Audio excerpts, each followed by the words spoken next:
important is it to you on how much the fees are for a rental property or your leased property? Look, we're here with Joanne Danckwardt of One Agency JD Property Agents in Fairy Meadow.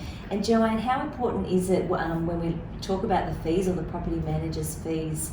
Do we go with the cheapest option or should we look for the premium? What are the do's and don'ts? Yeah, I think it's like everything, you get what you pay for.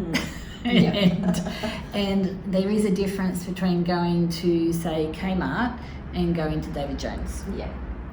And it's no different in property management.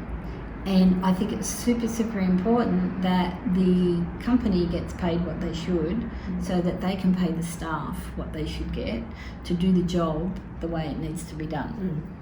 And I have seen situations where property managers have been that busy that they're not really looking at doing the rent renewals and reviewing the rents.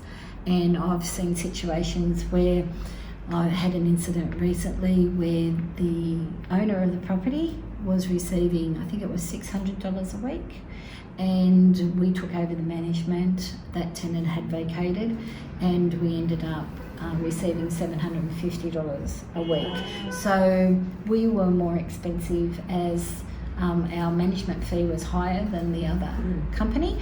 But the $150 extra that he is receiving well and truly outweighs the difference in that management cost. So I always say the cheapest agent can cost you the most if they're not doing it properly.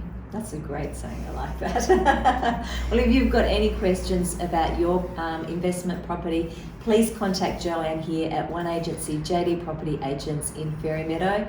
Thanks again for watching, and we'll see you in the next video.